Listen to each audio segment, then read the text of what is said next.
Boa tarde, aqui estamos para mais uma emissão de Visão de Jogo, grande campeonato que temos estado a assistir, e sobretudo agora nas últimas 5 jornadas. Uma semana depois do Benfica ter vencido o Dragão por 4-1, e quando se parecia que o Benfica ia embalado, empata 2-2 em casa com o Arouca. O Sporting venceu o Santa Clara por 1-0 e as equipas estão novamente empatadas no topo da classificação com 69 pontos. No terceiro lugar o Braga venceu o Aves e mantém-se nesse terceiro lugar. O Porto venceu no Casa Pia. Mas, de facto, o grande debate do momento é o empate do Benfica frente ao Arouca e o Sporting venceu nos Açores, frente ao Santa Clara, sempre combativo. Vamos conversar sobre isso e sobre as razões, sobre aquilo que aconteceu nos jogos. Sofia Oliveira, Nuno Vieira e também eu aqui para pensar um pouco, vos ajudar um pouco a distribuir o jogo. Mas, Nuno... O Benfica ontem empata um jogo no último suspiro, no período de descontos. Ainda teve ali mais uma jogada ou outra logo a seguir ao golo do Arouca. O Arouca que faz o golo aos 97 num contra-ataque. Transição rápida e depois o contra-ataque. São momentos do jogo diferentes.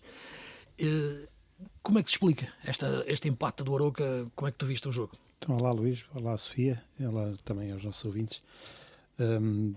Eu acho que o Benfica não ganha o jogo por muita culpa própria, mas também há muito mérito do Arouca, que não podemos estar aqui a esconder, porque foi uma equipa que sempre procurou bater-se de igual para igual com o Benfica, sobretudo nos primeiros minutos da segunda parte. Mas vamos por partes. Primeiro, dizer que Bruno Lage tentou colocar a mesma roupa, ou a mesma roupagem da equipa, apresentando o mesmo 11, mas o fato era de qualidade muito diferente, porque de facto houve momentos do jogo muito importantes, nomeadamente ao nível da agressividade, da reação à perda de bola, um conjunto de fatores que contribuíram para que o Benfica não tivesse conseguido chegar ao gol na primeira parte. E quando teve várias oportunidades para isso, inclusive uma bola no poste, há duas situações em que os jogadores do Arouca tiram a bola muito perto da linha do golo, mas a verdade é que não foi uma exibição muito inspirada e nem muito efetiva no capítulo da finalização. E daí culpas também para o Benfica, com algum mérito do Arouca, mas às vezes finalizações feitas de forma um bocadinho desajeitada, a exceção àquele lance em que Pavlidis tem uma jogada parecida com a do Dragão e acaba por rematar, e com alguma infelicidade a bola bate no poste.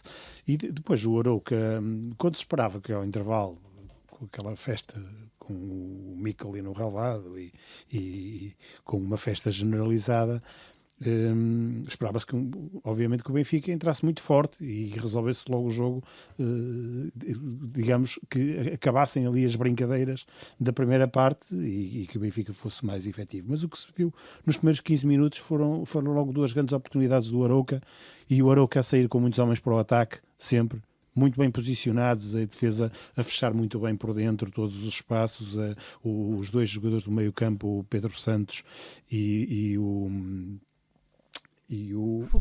Fukui a gerir muito bem os tempos de jogo, sempre a entregarem a bola redonda para aqueles três elementos que fazem a ligação ao ataque, que são jogadores muito perigosos, o Silao, o Teresa e o Jason, e servidos por um ponta de lança possante, que não é o supra-sumo da técnica individual, mas que dá muito trabalho e desgasta as defesas, que é o Yalcin, o ponta de lança turco.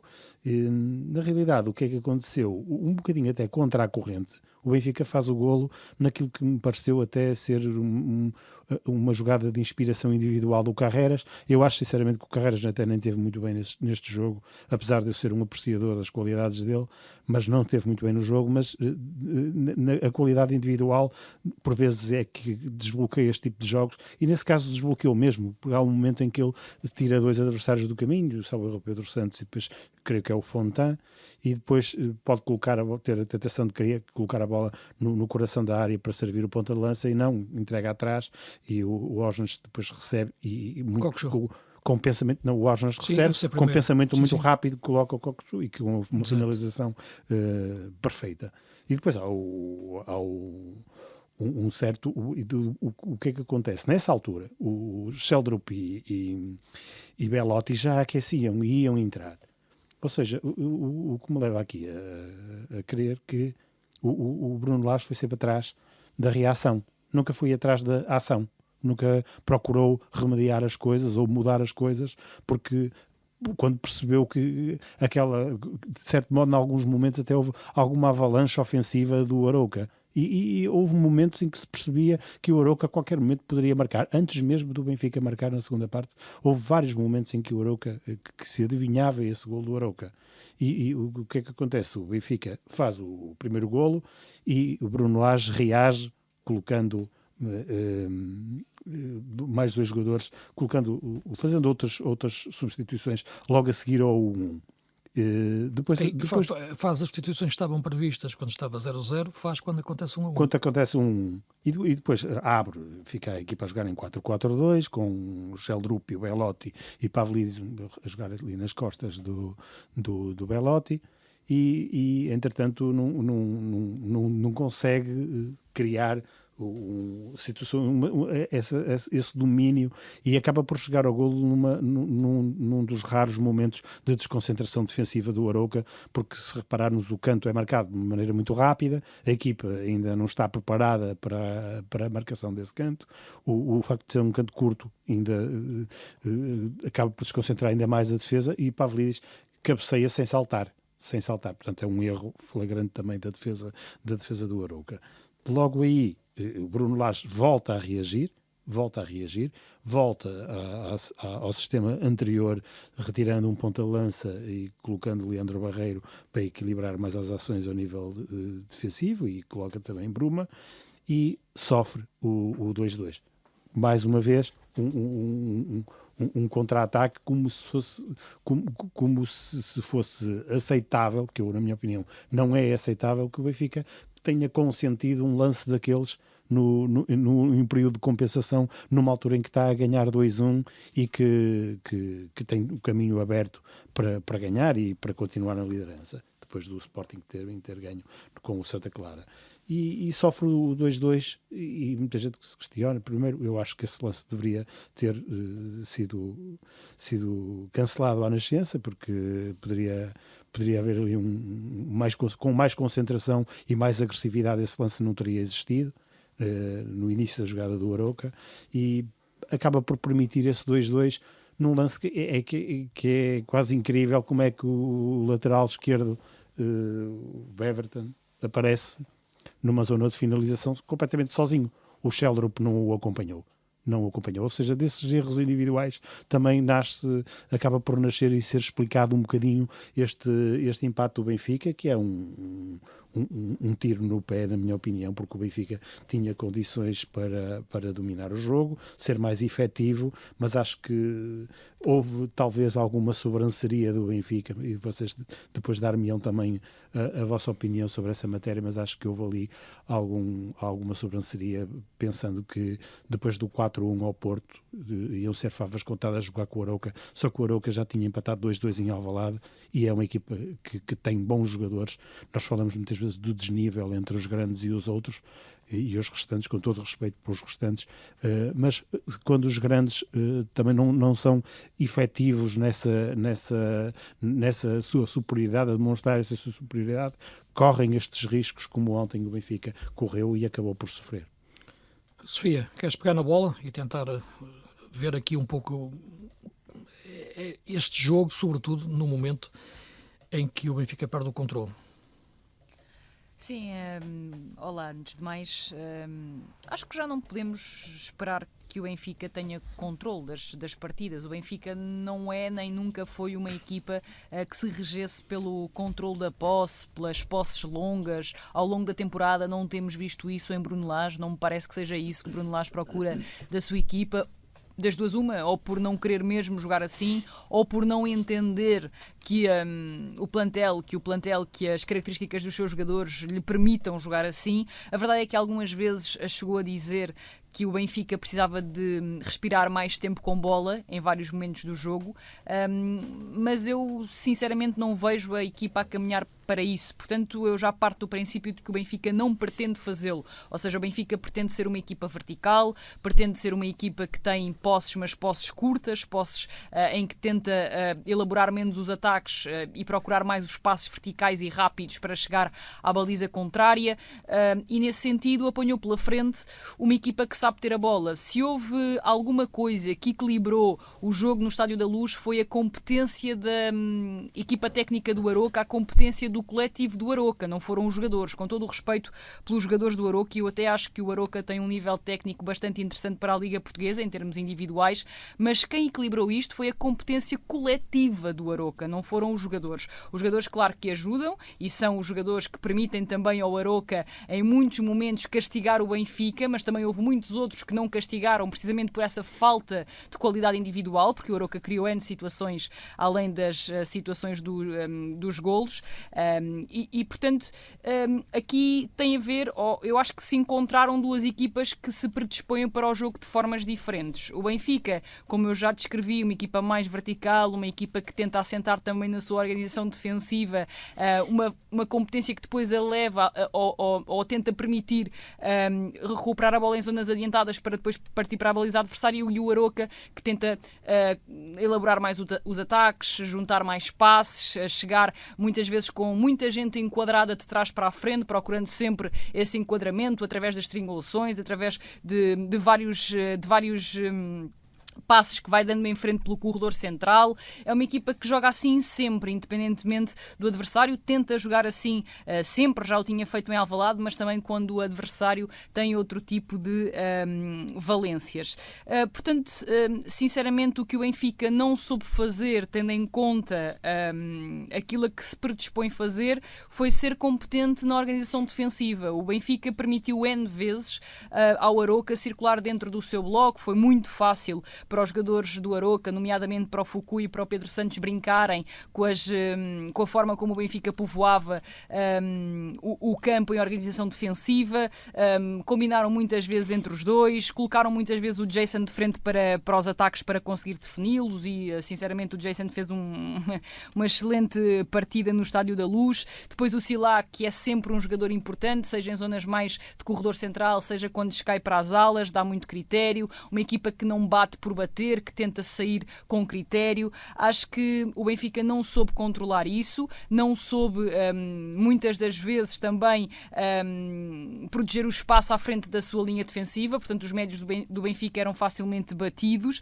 mas depois sim, teve várias ocasiões, várias foram as vezes em que o Benfica, roubando a bola e partindo para os ataques e sendo vertical como costuma ser, poderia ter feito mais golos. Portanto, eu acho que aquilo que vimos contra o Aroca foi no fundo uma repetição de vários e vários jogos que este Benfica de Bruno Lage já jogou. Por acaso acabou por empatar este, mas houve outros jogos em que o Benfica venceu tranquilamente e os problemas que teve neste estavam lá também. E é por isso que eu digo que não nos podemos basear nos resultados para analisar o trabalho de Bruno Lage à frente do Benfica, porque de facto os problemas que vimos o Benfica ter contra o Aroca já vimos em N partidas: Estoril na Luz, Moreirense na Luz, Casa Pia, Benfica, até o próprio Nacional foi à Luz conseguir meter bolas facilmente dentro do bloco do Benfica. Portanto, aquilo que vimos, já vimos noutros tempos, já vimos noutros jogos. Simplesmente este Aroca foi capaz de castigar o Benfica e o Benfica não esteve numa tarde propriamente inspirada do ponto de vista da finalização, do último passe, e aí à cabeça de Maria, que fez o jogo a roçar o penoso, e nesse sentido não conseguiu também ter alguma sorte, porque como dizia o Nuno, há um excelente trabalho do Pavlidis, também naquele lance em que consegue deixar o defesa central do Aroca por terra, trabalho exímio, um espaço curtíssimo e muito bom. E é isso, no fundo acho que não houve assim nada de extraordinário no que concerne ao tipo de jogo, ao tipo de encaixe. Bruno Lage continua a ser um treinador que me parece não ter a competência necessária para ser treinador do Benfica.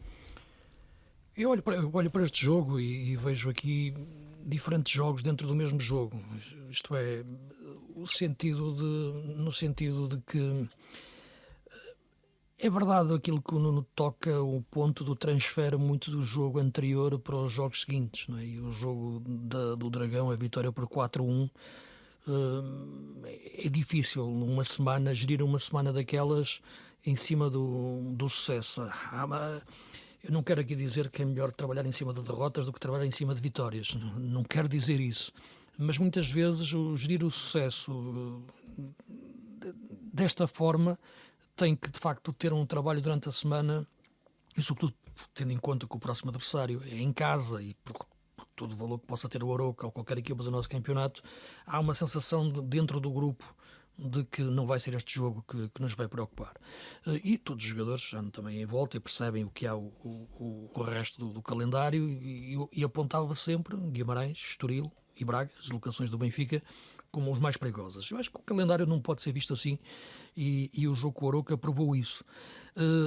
E, portanto, há esse jogo, o jogo imaginado, que eu gosto de dizer sempre, que acho que não foi bem imaginado por todo o grupo, e isso naturalmente que o treinador tem essa responsabilidade. Embora eu ache que o Benfica até, quando entrou no jogo, teve ali alguns momentos em que teve alguma envolvência que poderia ter feito o gol, naturalmente, a jogar em casa contra o Arouca, mas rapidamente vi aquilo que tenho visto em muitas equipas do Vasco Seabra, e sobretudo...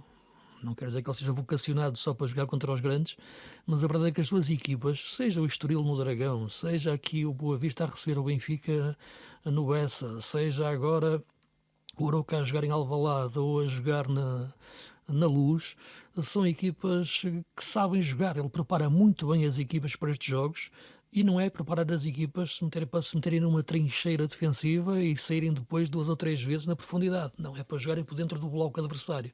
Portanto, ele fez isto, já tem feito isto a diferentes equipas, a diferentes grandes, em diferentes estados, de forma e de qualidade, quer ao Benfica do Jesus, como ao Benfica do Lage, enfim, cada um tem a sua história naturalmente.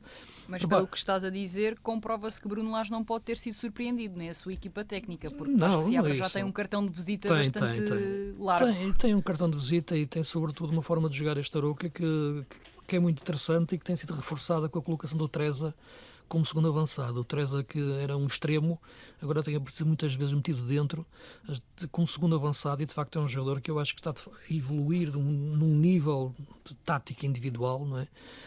Muito forte. E a verdade é que o Benfica não soube controlar esse jogo do Arouca a maior parte do tempo. E sobretudo, sim, a partir da segunda parte, o Arouca teve ali momentos de grande qualidade na forma como joga. 15, 20 minutos da segunda parte foram brilhantes. São até ao gol bons. do Benfica, até ao primeiro gol do Benfica. Sim, o gol, como disseste e bem, vem contra a corrente do jogo. Completamente. Sim, o Jason de facto é um jogador que nos 30 anos, e tendo passado por equipas secundárias, enfim, de segundo plano, melhor dizendo, em Espanha, tirando ali uma época no Valência, é de facto um jogador com uma inteligência notável na forma de relacionar a faixa com a zona interior. Portanto, é um Arouca muito forte, com muita competência para o Arouca, mas isto só pode acontecer naturalmente porque o Benfica... Eu penso que aquilo que cada jogo tem a sua história, naturalmente jogar contra o Porto é uma coisa diferente de jogar contra o Arouca, pelo que, além do lado estratégico que o jogo do Dragão teve, naturalmente, há o lado da identidade. E estes jogos, se Sofia tocava nisso, os jogos com o Moreirense, os jogos com o Nacional, os jogos com o Estoril, os jogos com o Arouca, são jogos de identidade, enquanto que o jogo com o Porto tem, claro, também a identidade, mas tem muita estratégia, como os jogos com o Sporting ou com o Braga, os grandes jogos, como os jogos, naturalmente, da Liga dos Campeões, onde o Benfica fez bons jogos, alternou alguns, com outros menos bem conseguidos, mas eram jogos de estratégia. E aqui é o jogo de identidade. E, de facto, aqui a identidade é algo que acaba depois, quando o jogo se complica, por ser algo que a equipa não se consegue agarrar. Eu acho que isso é que é o mais preocupante. Isto é, quando a equipa precisa de pegar no jogo para ganhar, a equipa parte-se. É aquelas duas substituições. O que é que tu dizes mesmo jogar em 4-4-2? Mas não é só jogar em 4-4-2, é partir os setores. A entrada do Belotti, e repara, não é só os jogadores que entram, não é questão de... Faz sentido, naquele momento...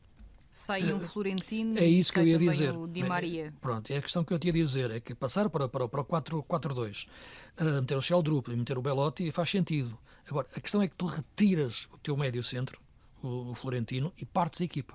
E, portanto, ao momento em que parte a equipa, podes naturalmente criar mais situações de golo. Aliás, o Benfica faz a substituição e marca 3 minutos depois, 3, 4 minutos depois. Portanto, ofensivamente, a equipa estava lá, só que já não estava para qualquer hipótese de zona de controle. E aí é que está o momento da identidade. Porque é nos momentos em que mais difíceis que uma equipa tem que se agarrar às suas convicções, à sua identidade, para dessa forma aguentar o jogo, seja o jogo mais difícil no sentido de querer marcar, seja o jogo mais complicado no sentido de ter que segurar o resultado, segurando o jogo, não só segurando o resultado. Luís, mas o pior momento do Benfica foi no início da segunda parte e estava lá o Florentino. Sim, eu acho que há diferentes momentos em que a equipa não esteve bem, por razões diferentes. Acho que não esteve bem nesse momento do Florentino, em ataque organizado. Não, foi uma equipa que parecia desconectada. Acho que tem um bom início de jogo em que podia ter marcado. Agora, o que eu acho que é o momento de maior, mais grave em relação àquilo que acontece ao Benfica, é o momento em que a equipa se desequilibra completamente, quando já tinha feito aquilo que era. Claramente, há jogos difíceis, frente a este Aroca foi difícil. Quando chega à vantagem, quando faz o 2-1, quer o 1-0, quer o 2-1, e a equipa não se consegue equilibrar em campo, o Lage tenta, metendo o Barreiro, tenta com um jogador, ajuda-me, vai lá para dentro, faz o terceiro médio, mas a verdade é que a equipa em si, como bloco, não está compacta nos momentos de transição defensiva. E sofre um golo aos 95, 96, em contra-ataque. Portanto, desequilibrada defensivamente. O Benfica não tem esse médio, Luís. O Leandro Barreiro nunca será um médio de gestão de ritmos de jogo. Eu acho que o Benfica... Eventualmente poderia ser o Manu. Eu acho que sim, naturalmente que sim. Eu acho que o Manu foi uma lesão tremenda. Eu acho que o Benfica não tem esse conceito de jogo apurado coletivamente. Não tem, concordo. Porque eu acho que estes jogadores podiam fazer isso. Eu acho que Florentino, Ausnas, Cockchu, Barreiro podiam perfeitamente controlar um jogo frente ao Aroca em casa. Mas com bola? A ter a bola? Não é tendo bola ou sabendo, repara, esta questão de ter a bola, eu sei que é muito bonito ter a bola, mas não, porque quando não é questão de ser bonito ou feio. Quando tu falas em partir o jogo, significa que o Benfica parte o jogo porque tem ataques muito rápidos e porque perde a bola e depois a equipa está toda partida. Quando tu tens a bola no teu poder, não estás a partir o jogo, estás a gerir, estás a defender com bola também e a não permitir que o adversário te consiga atacar. Por isso é que eu estava a pensar que estavas a ir por aí, na questão de ter a bola. Pode ser por aí, mas a questão é que uma equipa não pode ter sempre a bola, e eu acho que é uma coisa muito importante, eu repito isto muitas vezes, que é o mais importante que saber ter a bola é saber perder a bola, porque é a coisa mais certa num jogo de futebol. Quando tu tens a bola, se não fizeres golo, ou não rematares por cima da barra, tu vais perder a bola. E se perderes a bola, tu tens que estar equilibrado defensivamente. Não podes estar desequilibrado defensivamente. Portanto, o golo é uma exceção.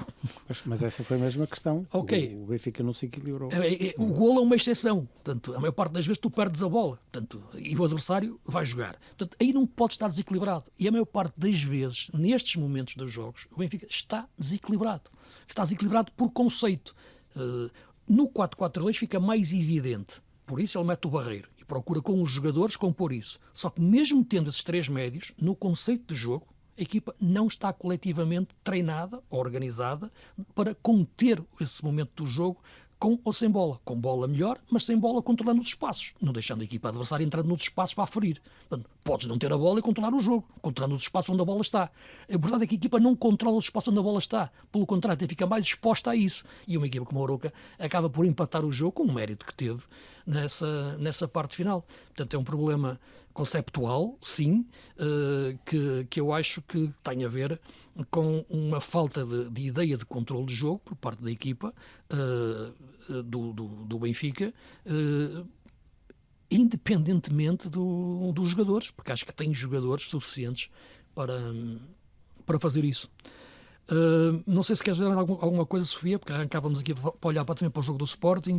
Muito rapidamente, dá-me só claro 20 segundos. Acho que quem quiser tentar visualizar isto que estamos aqui a dizer, basta rever o segundo gol do Aroca, porque é um gol que acho que transporta bem para dentro das quatro linhas o que fomos dizendo aqui nesta análise sobre o jogo. O Benfica tem bola em Cockchu, pode perfeitamente, por exemplo, dar ao lado ou dar atrás, faltava pouquíssimo tempo para o jogo terminar, e o que é que o Cockchu faz? É da natureza dele. O que é que o Cockchu faz? Vai tentar acelerar para dar bola no Belotti. E a partir daí a equipa parte-se. Porquê? Sim. Porque não está minimamente preparada para depois organizar-se na transição defensiva e até na própria organização defensiva. Não soube perder a bola. exatamente, o Belotti é completamente inconsequente Sim. na sua ação defensiva, o Bruma leva a bola nas costas, depois quem vai tentar compensar, creio que é o central da esquerda, ou seja, o Otamendi, e depois vai o António Silva tentar compensar a própria incursão do Otamendi. Aí já está o caos, aí já está tudo Ou seja, a equipa está toda descompensada. Portanto, acho que acaba por ser injusto, embora eu concorde que o Sheldon poderia ter dado um pouco mais para acompanhar o Everson, mas acho que é injustíssimo para a equipa do Benfica em si culpar o Sheldon pelo golo. Obviamente que o Sheldon poderia ter acompanhado, mas a verdade é que aquele problema é um problema sobretudo coletivo. A forma como o Aroca chega ali, chega ao momento em que o Everson consegue, dentro da grande área do Benfica, rematar sem qualquer oposição, é culpa do coletivo do Benfica, não é culpa do Sheldon só. Mas só para terminar, porque senão depois ficamos sem tempo, nessa descrição toda que disseste do golo do Aroca, o mais grave, na minha opinião, é o início daquilo que referiste, é a forma como os jogadores estavam a atacar naquele momento. Estava 2-1, se tivesse 1-1, enfim, as coisas são diferentes até na cabeça dos jogadores, na procura do golo, em todo aquele ambiente. É a equipa não sentir que está 2-1, um jogo difícil frente a um bom adversário, e atacar daquela forma desequilibrada se perder a bola. Portanto, a equipa não contempla o momento da perda da bola. É importantíssimo. Uma equipa que não percebe o que é que lhe pode acontecer quando perde a bola é uma equipa que não tem a cabeça certa no jogo para perceber os riscos que corre. E acho que esse é o grande problema. E naquele momento, a muito poucos minutos do fim, exigia-se um bocadinho mais de experiência, contenção da equipa, tendo tudo aquilo que já relatamos aqui, que a equipa se partia com facilidade e, sobretudo, não reagia à perda. Okay. Eu não estou a culpar só o Sheldon pelo golo, mas o Sheldon vamos por aí questões individuais. Parte praticamente ao mesmo nível. Mas o Sheldon poderia ter feito pior, isso é indiscutível. Não? Melhor, podia ter feito melhor. Pior sim. fez. Sim, podia, mas isso... Não acompanhou. E naquela altura tem que haver um compromisso coletivo e tem que estar todos unidos a segurar os 3 pontos. A questão aqui é que eu acho que é claro que se houvesse aquele extra individual do Sheldon, se calhar o Sheldon tinha conseguido tapar o problema coletivo. Eu percebo essa leitura. Não percebo a leitura que se coloca à cabeça do Sheldon na guilhotina, ele foi o culpado do golo. Não, eu acho que... A culpa até é no momento em que o Benfica perde a bola no ataque e depois não há reação à perda. Há uma série de... E a equipa não está compensada, não está equilibrada, e o Aroca parecia que estava a jogar com mais um jogador. Até. As equipas, exato, só para terminar, as equipas têm que estar preparadas para erros individuais, porque coletivamente têm que os proteger rapidamente. O Sheldon poderia ter errado individualmente, mas a equipa estar capaz de compensar esse erro. Mas não, eu acho que coletivamente a equipa já estava desintegrada e, portanto, um erro individual expôs o problema coletivo. É assim que eu vejo a ordem das coisas. Arrancando para aquilo que foi o Sporting, porque estamos com um campeonato a 5 jogos do fim, as equipas estão com os mesmos pontos, há esse clássico para jogar, esse Benfica-Sporting na penúltima jornada. O Benfica na próxima jornada vai a Guimarães e o Sporting vai receber o Moreirense. Um Sporting que vence o jogo nos Açores frente ao Santa Clara, um jogo, eu diria, a primeira parte muito fechada de segundas bolas, uma segunda parte de cara feia, digamos assim. Feio. Primeira parte feia. Claro que para o Santa Clara será melhor a primeira parte do que a segunda, porque pelo menos o resultado em si tinha era um empate. Eu vi o jogo, quando se fala muito num jogo de segundas bolas, eu fico sempre a imaginar um jogo em que não se dá a importância devida à primeira bola, que é a bola que deve ser bem tratada a nível da posse, do passe e da desmarcação no espaço para receber a bola, em zonas que fere o adversário, que desequilibra o adversário. Na segunda bola é sempre um jogo de duelos, um jogo de lances divididos, um território de estilo de choque, em que o Sporting fica inconfortável e este Santa Clara fica mais confortável defensivamente, e depois tem sempre a hipótese de lançar na frente os seus avançados, que são sempre perigosos nos últimos 30 metros. Eu acho que a segunda parte o Sporting conseguiu fugir um bocado a esse território de estilo. Muitas vezes os jogadores, e o Vasco Matos falava no fim, naquela troca de palavras com o Rui Borges, que não tinha, de facto, o Sporting criado oportunidades em ataque organizado, em ataque continuado. A verdade é que o Sporting, na segunda parte, consegue criar as oportunidades no ataque continuado, percebendo que não é estando muito perto da baliza adversária, ou com muitos jogadores em cima da baliza adversária, onde também estão muitos jogadores da equipa adversária, mas às vezes baixando alguns jogadores para ir buscar a bola no espaço vazio. Quando se vai buscar a bola, em geral, vai-se buscar o jogo também. para, de trás para a frente, ver outros horizontes no jogo. A amplitude periférica dos jogadores é diferente. Eu acho que o golo é uma imagem disso. O Trincão recua no terreno para ver melhor a forma de atacar e faz um passo fantástico para o Catamo. Acho que é um golo que explica como é que um jogador pode perceber a equipa e o que tem que fazer para, recuando, fugir do caos, daquilo que era aquela zona que estava tão com a explosão demográfica de jogadores em 30 metros, baixa e faz o passo para o Catamo. E quando o Sporting tirou o jogo do território de estilo, por momentos que seja, de duelos, e em vez da segunda bola jogou com a primeira bola, venceu o jogo. E acho que nesse momento foi o momento em que apareceu o melhor Sporting. Acho que é muito por aí e acho que o Sporting não fez mais na primeira parte devido precisamente a essa presença física muito significativa do Santa Clara, que se montou numa linha de 5 defesas, depois juntou muito o bloco do meio campo também e acabou por não criar grandes situações ao Sporting, frente também a um Gyökeres desinspirado desta vez, só para variar um bocadinho. Mas depois na segunda parte apareceu essa jogada de talento de Trincão com finalização de Jenny Catamo e tudo a partir daí fluiu melhor para a equipa do Sporting e acabou por ganhar o jogo e conquistar estes 3 pontos num terreno que tendencialmente é muito difícil e no qual se adivinhavam dificuldades que se vieram a confirmar. E depois há também outras boas notícias para o Sporting, nomeadamente a entrada do Arder, que me pareceu aqui com uma garra extraordinária, com vontade se calhar de mostrar ao treinador que não é jogador para jogar só 1 minuto ou 2 ou 5 e que acrescenta, de facto. Acabou expulso no fim do jogo. Aliás, quis mostrar tanto que no fim acabou por se ceder um bocadinho e é um jogador muito jovem e acontecem este tipo de comportamentos que às vezes ultrapassam os limites e depois têm estas consequências, com certeza que da próxima vez pensará 2 vezes se vai fazer. E depois acho que a grande notícia para o Sporting é a entrada de Pote. Finalmente percebe-se que, pelos vistos, foi esta lesão muscular em Braga. Ao fim de 5 meses consegue-se descobrir ali uma espécie de enigma relacionada com esta lesão. Acho que é uma boa notícia, apesar de pode só ter jogado 3 minutos, ter tido muita vontade, 3 minutos mais a compensação, ter tido muita vontade de receber bola, notou-se isso, aquela ansiedade de querer tocar na bola. Sobretudo a forma como ele falou no fim também. Ele também é um pouco o feitio dele, não é? O estilo dele. Tendo tido mas é uma boa lesão, notícia, sim, de certeza que em 5 meses não se recupera uma lesão muscular em 5 meses. Não demorou este tempo todo. Houve ali recaídas, de certeza absoluta que houve recaídas. E em função disso, eu acho que nós falamos aqui várias vezes que era curioso verificar poderia ser o grande reforço do Sporting para estas jornadas finais.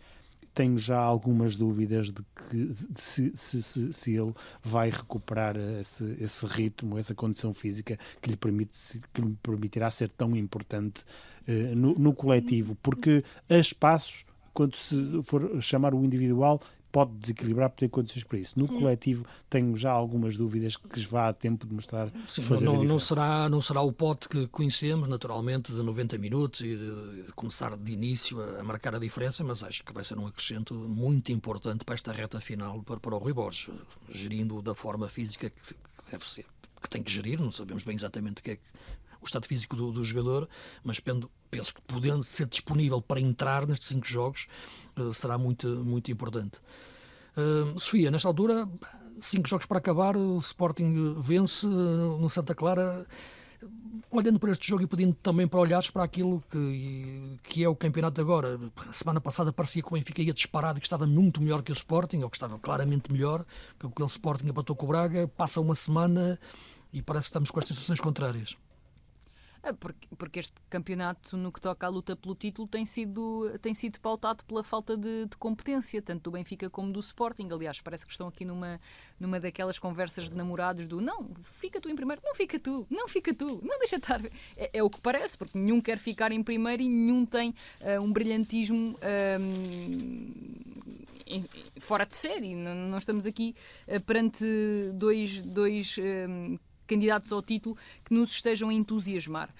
O jogo do Sporting nos Açores é um jogo completamente diferente do Benfica no Estádio da Luz. Aliás, o Santa Clara é porventura a antítese do Arouca em termos de proposta de jogo. Sim. Tem alguma graça que Vasco Matos diga que o Sporting não conseguiu criar nenhuma situação em ataque posicional, porque serve também para o contrário, ou seja, o Santa Clara também não tem propriamente essa intenção, embora aqui o Sporting tenha muitas mais responsabilidades. Mas a questão é essa, Sofia. A questão é que o Santa Clara não tinha essa intenção, o Sporting tinha, não é?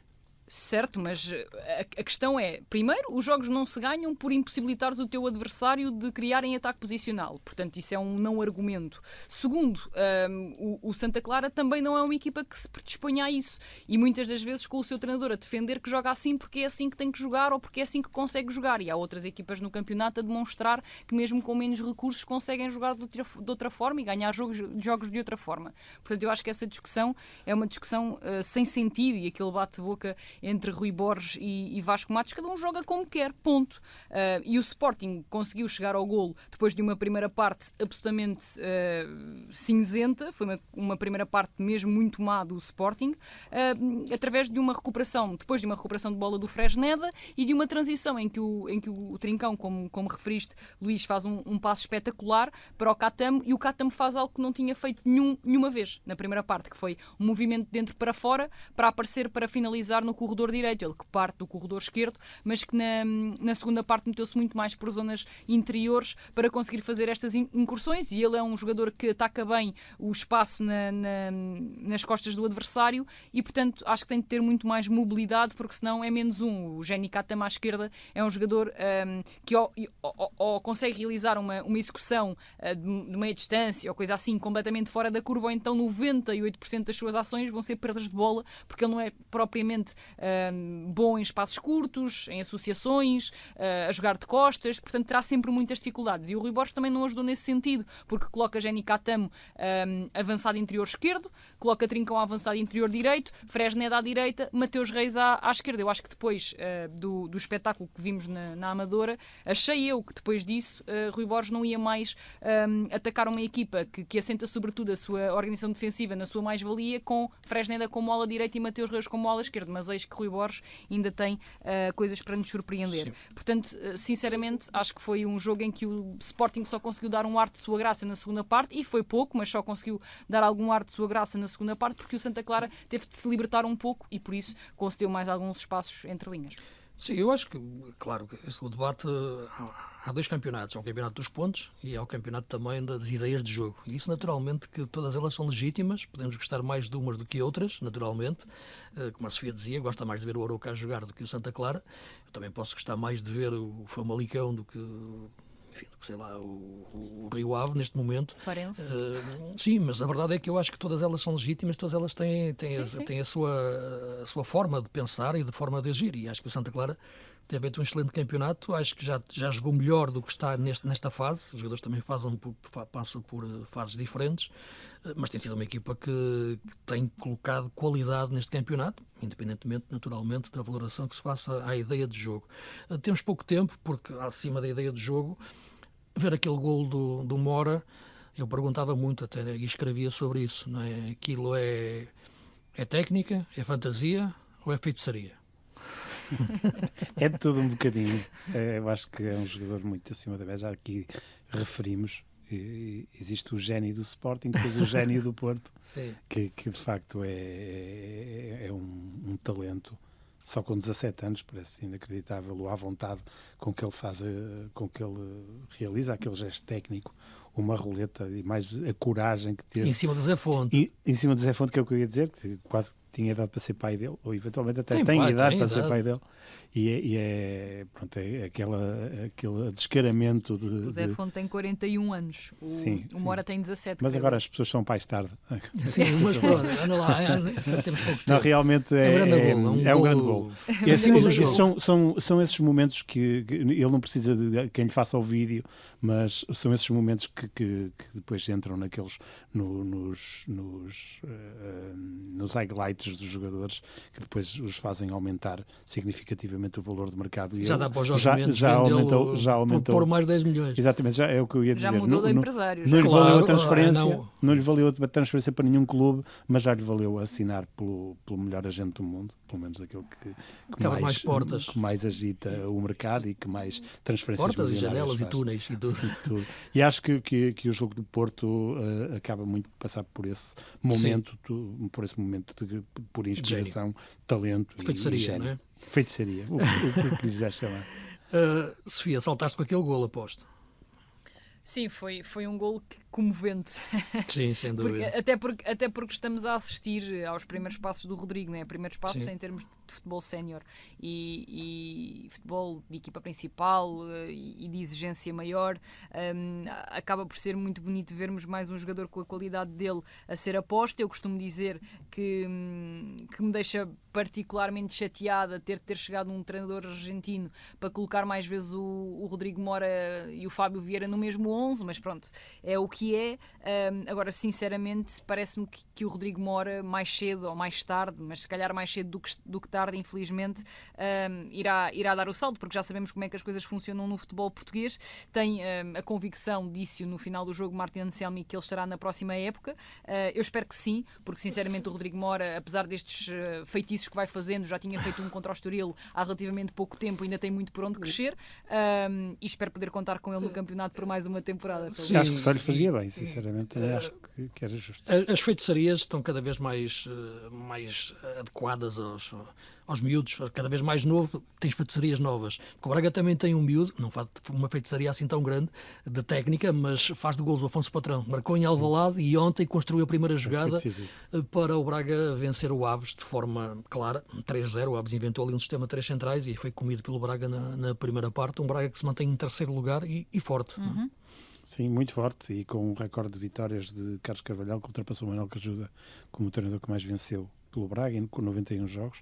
Também mas desta vez... há que ver que são épocas diferentes, as que o Cajuda treinou e que o Carvalhal treinou o Braga também. É significativo que na altura do Cajuda também o Braga era um Braga já vencedor. No início não era bem assim, mas ok. Em 95 o Braga...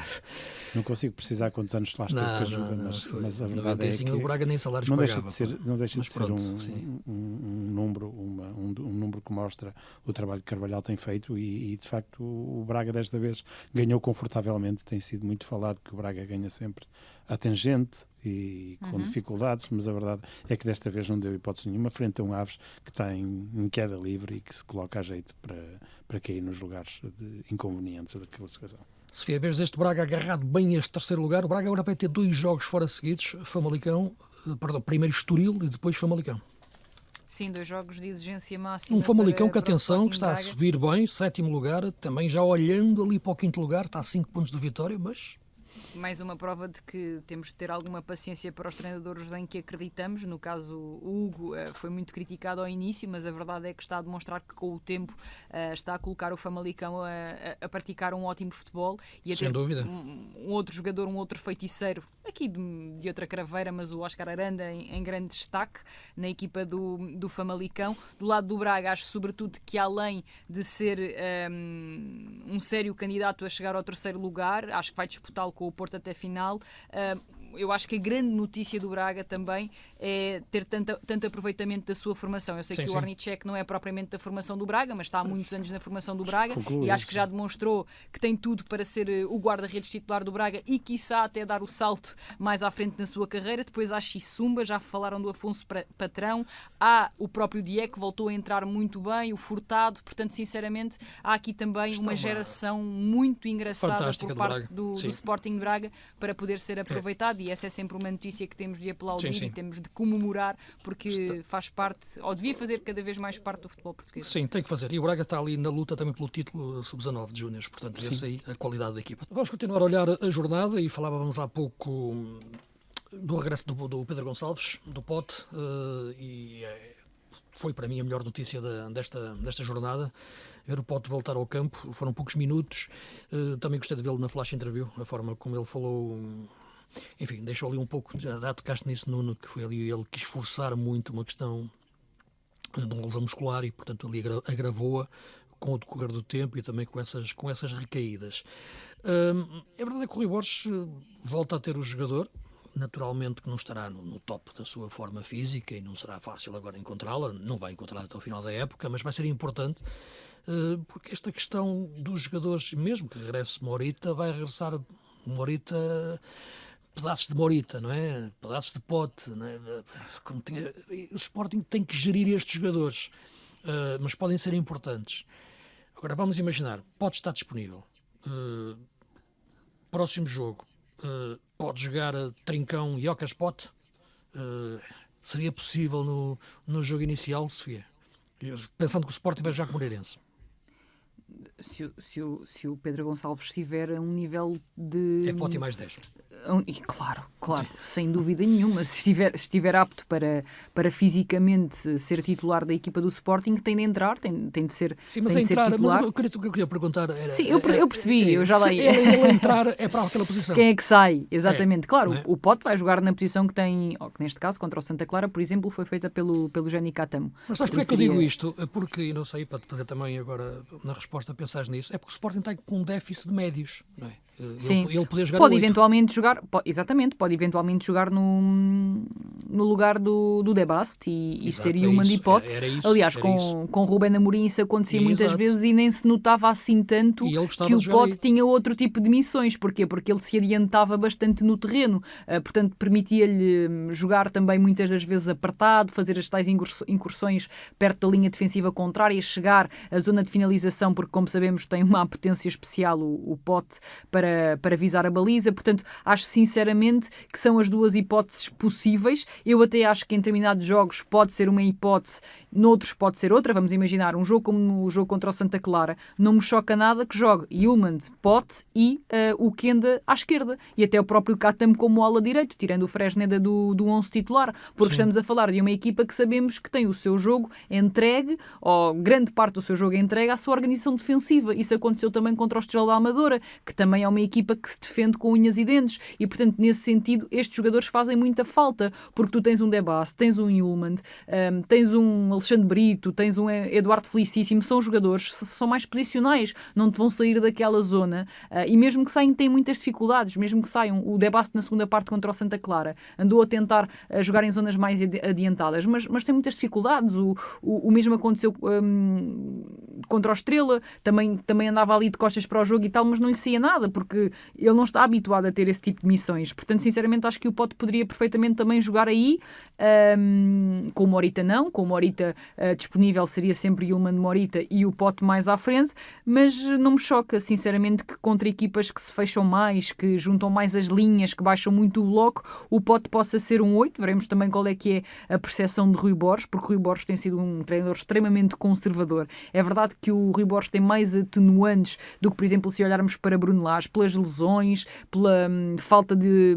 soluções do próprio plantel, que em janeiro, enfim, foi buscar um jogador que acho que não conta, porque, enfim, os minutos são ridículos, são mesmo muito poucos, mas não é por isso que não podemos dizer que o Rui Borges não é conservador. É de facto conservador, mostra isso variedíssimas vezes, parece que não tem aquela vontade de procurar soluções ofensivas, outra variabilidade, mesmo as próprias dinâmicas. Os jogadores pisam sempre muito os mesmos terrenos, não há ali rasgo, não há ali nuances, vês uma outra permuta do ala com o avançado do seu lado, mas muito pouco, sinceramente muito pouco, e eu esperava, sinceramente esperava mais do Rui Borges no Sporting, mas sim, é um bom mote para a conversa, porque ainda não tinha havido esta possibilidade de poder contar com Pote e de poder perceber o que é que a partir daí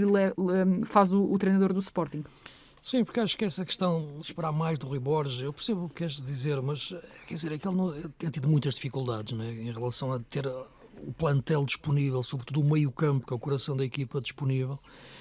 Acho que foi um ato de inteligência ele voltar ao sistema de 3 centrais, não é? Porque ele entrou a montar o seu 4-2-3-1, surpreendeu o Benfica porque subiu os antigos laterais para extremos, o primeiro jogo, não é? Que foi o Sporting Benfica, que ele treinou, o Sporting. Eu até acho que ele regressa a essa estrutura por não ter médios suficientes, sim, e não talvez, propriamente por achar que a estrutura era a mais aconselhável. Pois, essa questão é exatamente, é que se foi seja de uma forma ou de outra, acho que é um ato de inteligência, da mesma maneira, porque percebeu que tinha que encontrar uma forma para colmatar a ausência dos médios e dar à equipa um conforto tático que tinha nesta forma de jogar. Nuno, como é que vês o Pedro Gonçalves a voltar a este Sporting, dentro daquilo que estávamos a falar, e a gestão que deve ser feita do jogador, não é? Sim, isso vai tudo depender da forma como o Pedro Gonçalves reagir aos treinos, à própria exigência dos jogos. Acho que tem que ser uma entrada progressiva e a pouco tempo do fim do campeonato, acho que ele nunca chegará a uma melhor forma, ao topo da forma, nunca será aquele jogador desequilibrador, mas eu acho que tem condições, pelas características que tem, seja jogar atrás a 8 ou mais na linha ofensiva, mais perto de Gyökeres. Acho que tem condições para um ou outro jogo que esteja mais apertado e ele conseguir desbloqueá-lo, porque é um desequilibrador como o Sporting não tem muitos. Vocês diziam há pouco que era Pote mais 10, eu acrescentaria aqui também o Gyökeres, também ou seja, Pote, Gyökeres e mais 10, e mais 9, assim não chegavam com 12. E eram jogadores.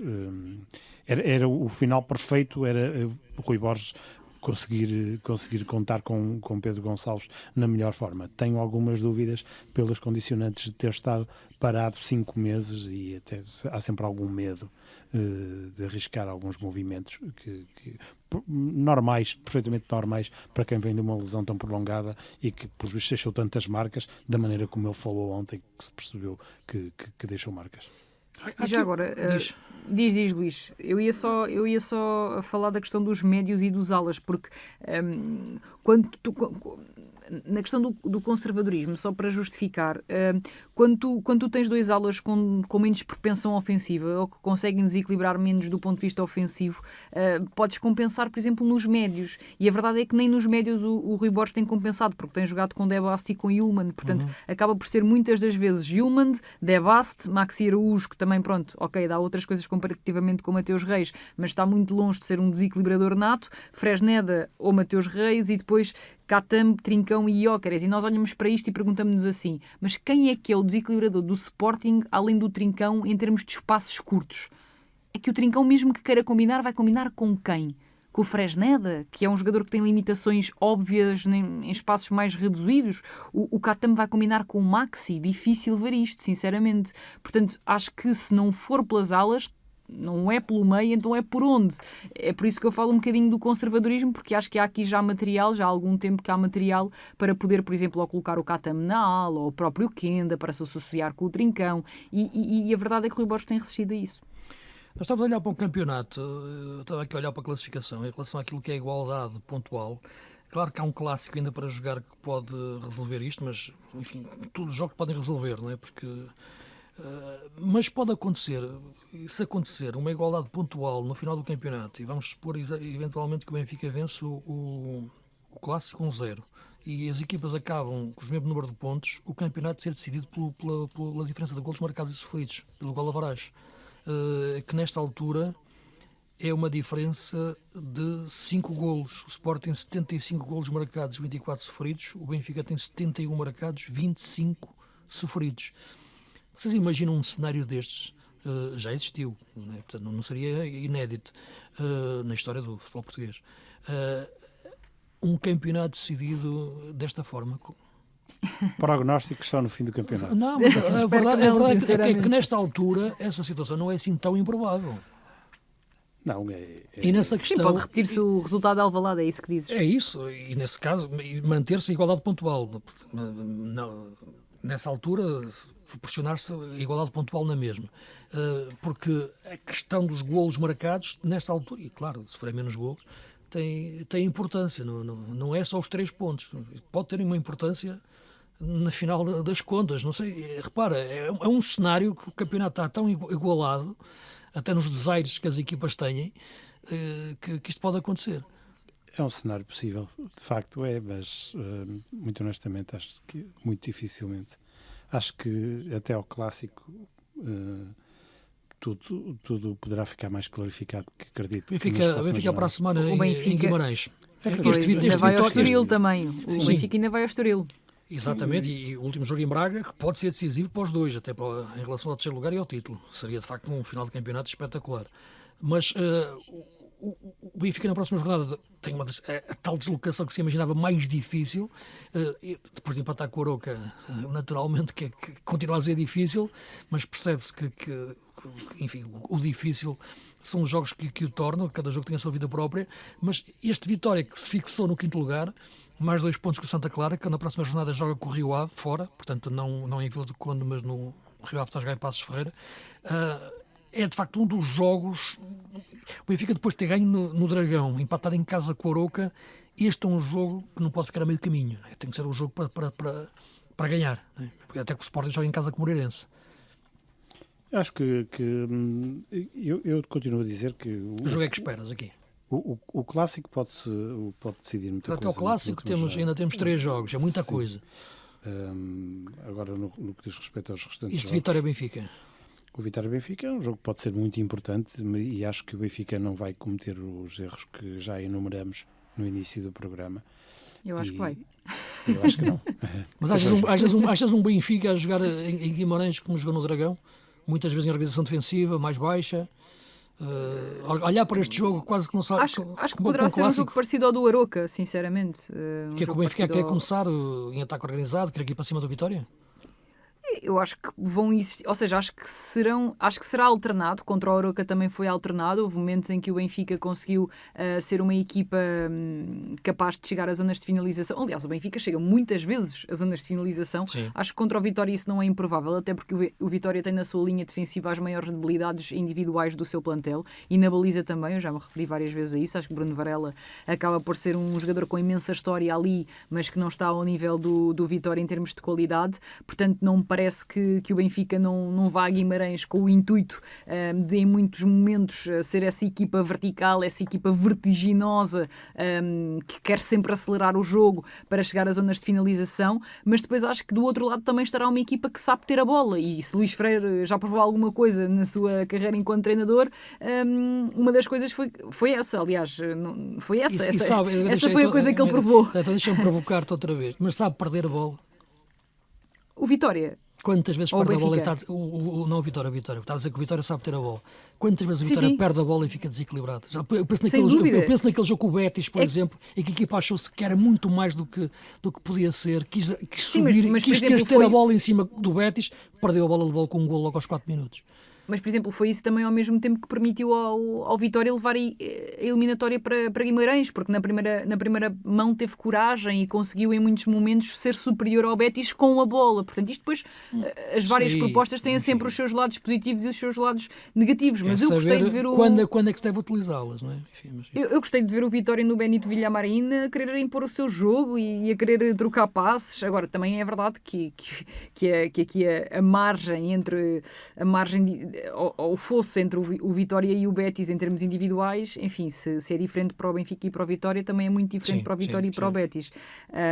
Mas enfim, eu acho que o jogo poderá ser algo parecido ao jogo do Benfica com o Arouca, porque o Luís Freire também já demonstrou que é um treinador com identidade, que é um treinador que gosta de jogar, tem qualidade para jogar, porque tu não podes não querer jogar com Tomás Hendel, Tiago Silva e João Mendes no meio campo, é impossível. É impossível tu não procurares tentar jogar com eles, mas é uma deslocação dificílima. Acho que será muito exigente para o Benfica dar resposta ali. E aparentemente o jogo do Sporting em Alvalade é mais acessível. Aparentemente. Claro. Aparentemente. Mas acredito também que o Moreirense será uma equipa muito mais traiçoeira do que, por exemplo, o Arouca. O Moreirense acho que vai estar muito mais resguardado do que esteve o Arouca, e o Sporting já demonstrou ter dificuldades contra equipas que se resguardam, portanto. Sim, vamos ver o que é que Moreirense aparece. É uma equipa pouco definida nesta altura com o Bacci, embora continue a gostar muito sempre de ver o Beni. Só perdeu uma vez com o Bacci. Perdeu agora com o Rio Ave em casa. Certo. Sim, é verdade. A equipa tem as rotinas adquiridas desde o início da época. Está ali num 10º lugar tranquilo. Portanto, é dos tais jogos em que a equipa pode jogar o seu futebol. Olhamos para a classificação para o campeonato e para esta jornada. De facto, já falámos aqui há pouco da subida do Famalicão. Que venceu bem esta jornada de uma forma clara, um 3-0, e jogando bem. E agora a situação que se coloca para este Famalicão é se há hipótese ainda de tentar lutar por um lugar europeu. A equipa está a mostrar futebol para isso. A próxima jornada é no Porto e, portanto, vai cruzar também com um Porto na luta pelo terceiro lugar. E depois recebe o Braga. Portanto, tem 2 jogos agora que são realmente alto nível, muito, muito exigentes para a equipa, mas acho que, como nós temos dito aqui, temos elogiado o crescimento da equipa enquanto equipa, porque individualidade já tinha. Era importante conseguir agregá-las e montar. Reforçou-se ali em janeiro com ponta de lança, com 2 pontas de lança. Com o ponta de lança. Não, já falamos aqui que não são pontas de lança daqueles que vão muito marcar úteis. 20 golos numa época. Eu estive a comentar no outro dia o Arouca Famalicão e vendo ao vivo naturalmente é melhor. Foi o Elissor que jogou com ponta de lança. Não é um grande ponta de lança, mas é um jogador que percebe, que sabe isso, que é um bom princípio, e joga em função da equipa, isto é, movimentos em largura, como sabe, permite que o Aranda e que o Sorriso depois apareçam por dentro, que o Gustavo Sá tenha mais bola. É de facto, e é uma referência muito importante que a equipa não tinha na posição 9, que é onde estava o Aranda, que eu acho que não é a vocação dele. Não, estava a perder o Aranda e estava a perder um elemento desequilibrador na ala, como é o Aranda, e que já referimos várias vezes também.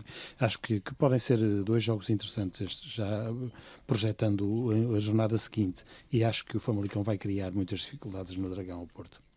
Aranda de um lado e no caso João Carvalho do outro. Neste Famalicão Estoril, o João Carvalho também tem estado a um altíssimo nível. Acho que está a fazer uma época que se calhar já se esperava que não conseguisse fazer, porque ele tem tido muitas intermitências na sua carreira, mas por esta altura acaba por ser um dos extremos mais apetecíveis. Também que foi para ele, sim, muitas lesões da Primeira Liga. Depois também temos o caso do Rony no Farense, que também vai fazendo uma época espetacular. Portanto, se aqui há algumas vezes também acabamos por elogiar médios, há aqui extremos também da nossa Primeira Liga que vão deixando alguma água na boca. Já falei do Rony, aliás, do João Carvalho e do Oscar Aranda. O Rony Lopes esteve no Braga, é esse, não é? Sim, que está agora no Farense. É um jogador que eu gosto dele, mas acho um talento adiado, que não sei, às vezes parece um jogador triste em campo.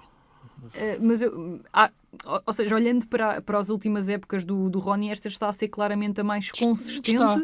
Neste Farense está, sim. E pelo menos que ele está a conseguir demonstrar várias vezes aqueles lives. O Rony foi jogador da formação do Benfica. Sim, ele no Braga teve muitas oportunidades. Não é? Prometia muito, mas sim, também muitas lesões. O Rony também teve muitas lesões e nadou pelo Mónaco, quem se lembra, de certeza, da carreira dele. Enfim, mas isto para dizer que às vezes batemos aqui um bocadinho nos médios, mas também há extremos com imensa qualidade na nossa liga, fora dos 3 grandes. E portanto eu acho que sim, eu acho que esse Famalicão pode ter aqui argumentos para impossibilitar o Futebol Clube do Porto em várias alturas do jogo. O Porto é uma equipa que continua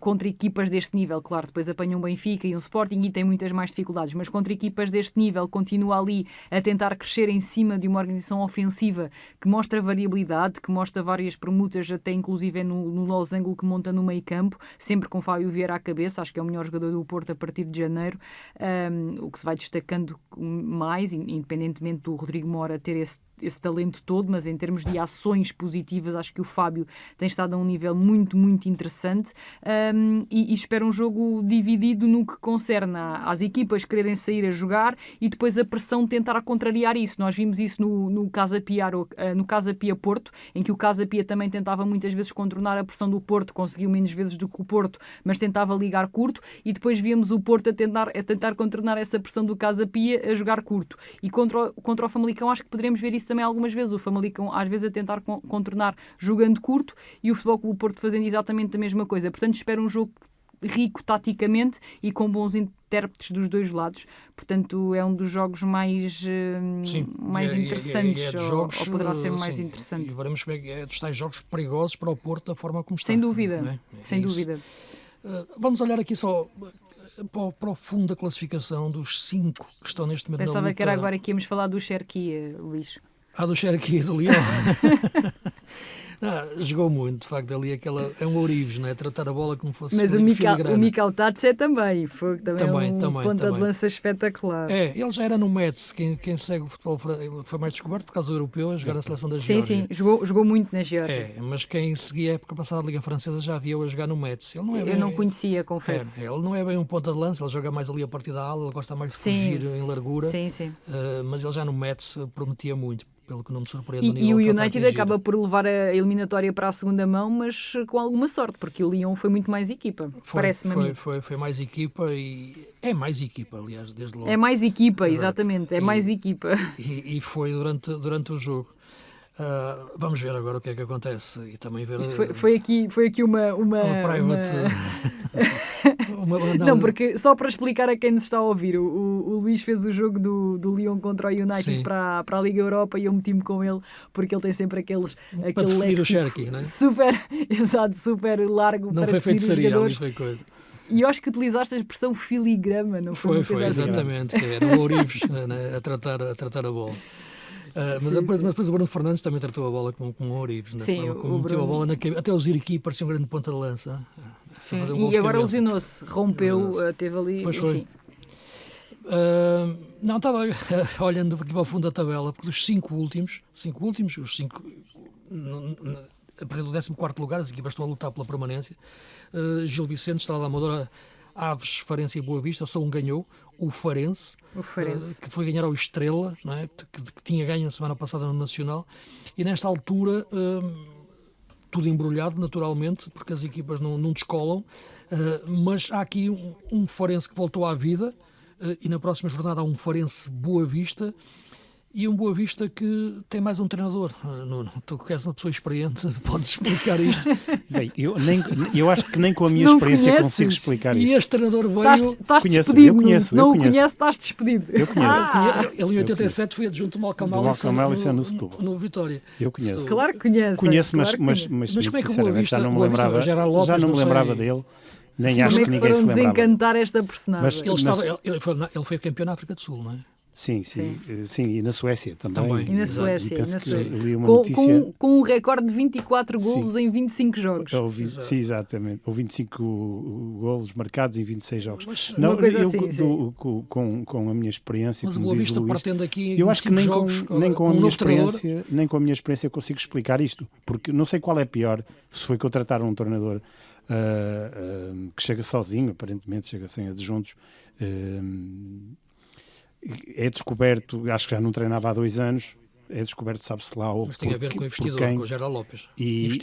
Não sei qual foi pior, se foi contratar Lito Vidigal e andar ali a perder várias semanas e a afundar-se na classificação e quase a carimbar a descida, ou contratar este treinador, porque depois do jogo com o Rio Ave, se houve um ensinamento do jogo do Rio Ave, é que os jogadores se uniram-se em torno do treinador interino, que é um homem da casa, o Jorge Couto, e no final dessa semana, vésperas de um jogo importantíssimo com o Nacional, que se o Boa Vista ganhasse... Ficava ali a 2 pontos da linha circula nos corredores do Bessa a informação de que vem um treinador novo. Exato. Mas porquê que tem que vir um treinador novo e não pode ser dada uma oportunidade? Antes de um jogo destes. 2 dias antes, era primeiro um francês que aparentemente falhou e agora veio este escocês. Atenção que o Boa Vista, não sei se viste o jogo com o Boa Vista fez um excelente jogo, teve muitas oportunidades, deu muito ao jogo, não recebeu nada em troca. Ou seja, acabou por perder 1-0, grande exibição do Lucas França. Com aquela equipa, com aquela equipa que tinha apresentado no Rio Ave e a equipa que apresentou com o Nacional e a forma como jogou, acho que se criou ali uma instabilidade de fora para dentro que acabou por ter reflexos que podem muito bem custar a descida. Já aqui falamos que o Boa Vista já muitos o condenaram há muito tempo. Mas a verdade é que a equipa podia ter voltado aqui, sair dos cuidados intensivos, pelo menos. E o treinador, e o novo treinador, que também é espantoso, o treinador chega aqui e não fala. E no dia em que é apresentado aos boavisteiros e os boavisteiros querem saber o que é que o treinador acha, que preconiza para a equipa, ele não fala para Portugal e dá uma entrevista num jornal da Suécia a dizer e vai que falar do Gyökeres. dizer que daqui a 2 semanas mete 2 autocarros para travar o Gyökeres e depois diz que já foi campeão com 11 guerreiros, com uma equipa de guerreiros. A equipa de guerreiros é o Boa Vista há 4 ou 5 anos, que são a equipa de guerreiros. E ele isso não vai acrescentar rigorosamente nada, como o Lito Vidigal não acrescentou rigorosamente nada nesse aspecto de ser a equipa de guerreiros comparativamente ao que era Bacci. Portanto, é mais um tiro no pé e é a altura neste caso concreto, o presidente Assad do Boa Vista, que é um homem tão experimentado no futebol, o Fari, não tem se calhar não tem esse poder de tu dizer... estavas a dizer que ele chegou sem adjuntos, mas o Fari posicionou-se ali na foto da apresentação ao lado dele como se fosse equipa técnica. Mas é difícil, eu acho que o Fari já tem pouca margem de manobra com isto. Não é? Mas não tem margem de manobra, peço desculpa, não pode ser o presidente Assad. Sim, mas eu não estou a dizer pode isso, ser o presidente Assad. A acrescentar... Porque se aceita uma imposição do administrador, não está ali a fazer nada. Portanto, acho que foi, mais uma vez, mais um tiro no pé e acho que houve dificuldades. O Boa Vista não inscreveu jogadores durante muito tempo, conseguiram agora inscrever os jogadores e tinham aqui uma janela de oportunidade, apesar de eu sempre ter dito que havia vários jogadores que chegavam, muitos deles vinham do desemprego e sem ritmo, conforme se nota que o Van Ginkel agora nem joga. E é um jogador diferenciado, podia ajudar. Mas chegam aqui a uma fase em que há aqui alguma margem para se sonhar com alguma coisa, para reacender a esperança. E na véspera anuncias um novo treinador. E na véspera circula nos corredores que vem um treinador novo. Circula nos corredores, circula no balneário essa informação que nem é confirmada por ninguém. E depois, não sei, não estava à espera também que viesse um treinador altamente conceituado. Mas a equipa deu tudo contra o Nacional. Os jogadores a equipa deu sempre tudo desde a primeira jornada. Se há uma coisa que não se pode atacar a equipa do Boa Vista, com todas as dificuldades que tem, é uma equipa que dá tudo. Dá tudo. Acho que é mal gerida por parte do administrador, foi muito mal gerida por parte do presidente Assad nesta altura do campeonato. A diferença entre o 14º, que é o Gil Vicente, e o 18º, que é o Boa Vista, é de apenas 8 pontos. Desculpem, 6 pontos. O Gil Vicente tem 26 pontos e o Boa Vista tem 18. Ou seja, Gil Vicente e Estrela Amadora neste momento estão fora 8 pontos. Dos lugares para depois disputarem o play-off, estão acima desse lugar. Quem está nesse lugar é o AVS. Está a 8 pontos, e 6 são 8 pontos. Desculpa, exatamente. E o Boa Vista está em último lugar com o Farense, portanto estão mesmo nos lugares de descida. Portanto não é assim tanta a margem entre o Gil Vicente e o último classificado. Margem no sentido de, se compararmos depois o AVS com o Gil Vicente, o AVS tem 23 pontos e o Gil Vicente tem 26, portanto são só 3 pontos de diferença. Portanto, estas equipas ainda andarão ali, na minha opinião, andarão ali a fugir, pelo menos a esse lugar de play-off para não descerem. E vão existir vários confrontos diretos até ao final da época. Exatamente. Inclusive um Estrada Amadora a Aves, não é? Portanto, e já o próximo é anedótico. O próximo há já um Farense Boa Vista. É anedótico que o Gil Vicente ande nestas... Complicado. Mas a equipa perdeu o jogo com o Vitória, um jogo na primeira parte equilibrado, depois a Vitória conseguiu fazer o golo. Um Gil que na próxima jornada... Nacional. O Gil vai à Chopana. Nacional Gil, exatamente. E o Nacional... Não houver nevoeiro. O Nacional é o jogo que pode carimbar a permanência do Nacional, embora, enfim, nesta altura 32 pontos já são mais 9 do que o play-off.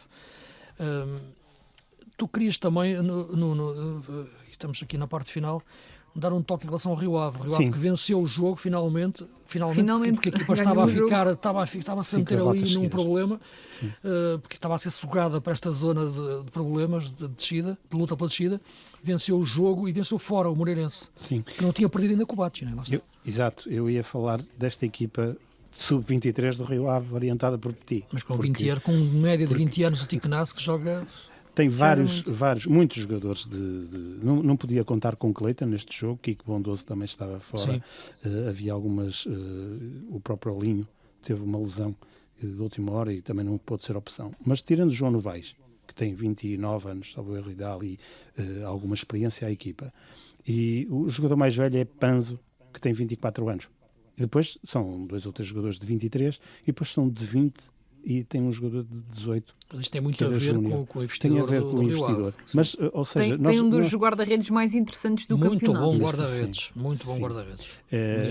Sim, ontem, por acaso, não teve demasiado trabalho. Acho que, sim, mas quando tem feito exibições. Mas acho que a equipa não era um trabalho fácil para Petit, porque... Só que o Rio Ave foi a última equipa que venceu o Braga.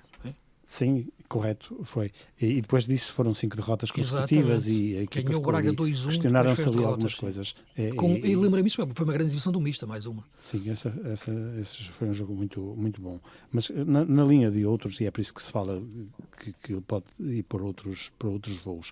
Mas é uma equipa que é difícil coordenar todas estas experiências. Um jogador vem da Turquia, 2 são da Grécia, depois vêm mais 2 de Inglaterra. É muito difícil. Muitos deles chegaram a meio do ano, alguns chegaram a meio do ano. Ainda foi lançado um avançado nigeriano perto do fim, que estava no sub-23. Ou seja, é uma equipa bastante jovem e acaba por ter reflexos. Eu acho que é mesmo a equipa mais jovem do campeonato e mesmo jogando com Clayton muitas vezes e com João Novaes. E acabou ontem por vir ali algum talento ao de cima. Um golo com alguma oportunidade de Ticanaz, guarda-redes, foi traído por um desvio nos pés de Lawrence ao Fori, e depois acontece o segundo gol já perto do fim, e o Schettini depois também se envolve numa escaramuça perto do fim e é expulso e não joga em Alvalade. Mas acho que o Rio Ave merecia aqui uma palavra, porque das outras situações, das outras semanas, fomos aqui algo críticos sobre o rendimento do Rio Ave, algum desapontamento face às expectativas que tinham sido geradas. Também, Petit, mas acho que se deve fazer aqui esta referência a esta equipa de sub-23 mais João Novaes, que acho que pode crescer bastante. Sofia, queres dar algum toque aqui neste tema que o Nuno trouxe? Não, eu percebo, eu acho que a passagem de testemunho de Luís Freire para Petit seria sempre complicada, não só pela questão da idade do plantel, mas também porque estamos a falar de 2 jogadores que têm formas de jogar diferentes, bastante diferentes, e até se quisermos... Sim. Treinadores, exatamente. Sim. Um plantel que seja bom para Luís Freire pode ser um plantel que não seja bom para Petit, e sinceramente não me parece que a estrutura do Rio Ave estivesse minimamente preocupada com isso. Foi só uma troca de cabeças, digamos assim, permitam uma expressão, mas de facto talento existe nesta equipa do Rio Ave. Já falámos do Mista, que para mim é um dos guarda-redes com mais potencial da Liga Portuguesa. Já falámos do Tiquenaz, que é um dos médios fora 3 grandes. O Aguilera. O Tiago Moraes, que é um jogador com uma qualidade também, não está a aparecer também muito, brutal. Mas tem qualidade. Tem. Nem sempre é aliás, foi titular. Foi o Petit que o lançou no Boa Vista, quando ele apareceu, para depois ir para o Lille. Não é? Precisamente. E, por exemplo, até o próprio Martineto, que é um jogador da formação do Benfica, é um jogador que já foi muito importante nesta equipa do Rio Ave. E há um central muito bom que se lesionou com o Petraço. Petraço, sim. E quando eu digo que é a minha maior desilusão esta época, incluo também o percurso do Luís Freire, que também houve jogos do Luís Freire que eu esperava mais e não aconteceu. Portanto, eu quando digo que é a minha maior desilusão é numa correlação entre competência coletiva e plantel que está à disposição, porque há muitas equipas da Primeira Liga que não têm 1/3 da qualidade do plantel do RioAve. Sim, é verdade. Falta fazer a equipa, não é? Estão lá muitos... E houve um jogador também que na minha opinião, teve bem, estive a ver o jogo, que é o André, o central, que veio no verão. Sim, também foi uma boa contratação. Que veio no inverno. Sim, saiu o Aderlan e entrou ele, sim. E foi foi campeão grego ontem. André já jogou para o Olympiacos este ano, portanto foi campeão grego ontem também. Sim, o Aderlan estive ontem a vê-lo e de facto é muito difícil fisicamente já aguentar. Por algum motivo saiu do Rio Ave. Mas aquele primeiro acho que agora está a perceber porque porquê. Minuto a correr atrás do Afonso Patrão foi uma coisa... Não tem condições para ser jogador da Primeira Liga já há algum tempo. Foi muito complicado. Eu sei que numa bola parada ele de cabeça pode fazer qualquer coisa, mas ontem, ainda por cima de uma estrutura A3, foi muito complicado. Expõe-se muito. Acho que também merece aqui uma palavra o Racites, que não falamos dele hoje, que é um jogador numa forma o Salazar não foi vendido, já tínhamos falado nisso a semana passada. E pegando um bocadinho nas palavras do Carvalhal na antevisão do jogo, acho que o Salazar tatua de qualidade aquela equipa do Braga. Porque ele disse que tem estes miúdos todos que não são miúdos de brincos e tatuagens, não é? De grandes tatuagens. Portanto, acho que o Salazar, que é uma exceção porque tem de facto várias tatuagens, tatua o Braga com Afonso Patrão, que foi titular ontem. Claro que ele fez a primeira jogada que deu o golo. que sentiu um pouco ali aquela titularidade, não foi fácil para ele, mas foi o presente de Carlos Carvalhal pelo gol em Alvalade. Tinha que fazer, e o jogo pedia isso, o jogo com o Aves em casa. Eu achei que não ia jogar titular, disse sim, falámos disso, sim. E o Alozani entrou, marcou, portanto agora no próximo jogo se calhar é o Alozani titular agora contra o Estoril. Eu sei que já não temos mesmo tempo nenhum, mas eu só quero dar aqui nota para o regresso do Oscar Bob à competição, ou seja, ele já tinha jogado alguns minutos também, teve uma lesão prolongadíssima, supostamente ia ser um dos titulares do Manchester City, jogador que passou pela formação do Porto. Foi. Ele esteve aqui com 13 anos. Sem ser inscrito. Sem ser inscrito, exatamente. Não podia ser inscrito. Na escolinha do professor Enaina Gonçalves, só que não podia, aliás o Porto tentou trazer a família para cá, não conseguiu. E fala português. Foi porque ele tem aqui amigos ainda, porque ele ficou aqui muito tempo, mas não conseguiu ser inscrito. Ele estudava num colégio conhecido aqui da cidade do Porto. E eu tive a oportunidade de ver o Porto. Normalmente, para quem não sabe, os jogos de preparação são à porta fechada, muitos deles, mas há alguns jogos em que são abertas exceções e o Oscar Bob, eu vi 2 jogos de treino do Oscar Bob com essa idade. E era uma barbaridade. E tem-se falado muito do Doué, claro, do Lamine Yamal, que são jogadores que estão aí para o futuro, o Akliouche, do Mónaco. Entretanto, eu acho sinceramente que o Oscar Bob, se tudo lhe correr bem, estamos aqui a fazer figas para que isso aconteça, pode estar nos grandes jogadores da próxima, digamos assim, próxima geração, depois de Mbappé, etc. Acho que pode estar aí nessa linha e já está a jogar novamente e, portanto, só fazer aqui esse reparo relativamente ao jogador. Fizeste bem. Ele que é um jogador da seleção da Noruega. Não é? Portanto, exatamente. Não é? Portanto, o nome pode sugerir outra coisa, jogando no City, uma seleção da Noruega que mesmo assim não veio ao Mundial, não é? Que não foi, nem ao Euro. Não foi ao Euro sequer, exatamente. Ok, esperemos que o Oscar Bob jogue o próximo jogo e o City vá à Liga dos Campeões. Desculpa lá este meu. Vai ao 5º lugar, também. Se não for o 5º lugar, também não merece. Também, okay. Já só está, creio eu, a 3 pontos. Vou confirmar só para, não, está, para deixar está. essa... Neste momento, se acabasse o campeonato, e há Champions. Então, não, isso sim, mas eu estava a falar do Forest. Já só está a 2 pontos do Forest. Sim, beneficiou do empate também do Chelsea agora com o Ipswich em casa, portanto... Certo, é? Vamos ver. Mas em princípio não falhará o 5º lugar. Eu acho que para esta época, se não for até o 5º lugar, não merece ir, não é? Porque de facto já são muitas coisas. É um desafio que o Guardiola precisava também na sua carreira. Qualquer coisa diferente. Agora ressuscitar o City. Ok, ficamos por aqui. Na próxima semana cá estamos e podem nos continuar a seguir na vossa plataforma preferida em podcast, nos sites da TSF e do Jogo e na página YouTube do jornal O Jogo.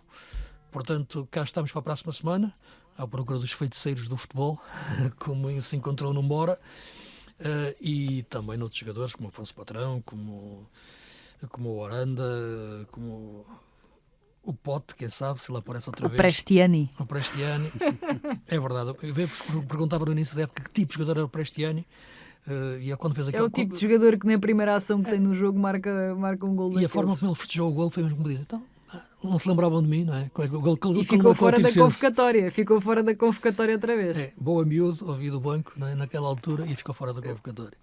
Vamos ver se ele entra na próxima. Na segunda mão entra, joga. Cá estamos na próxima semana. O futebol esteja convosco.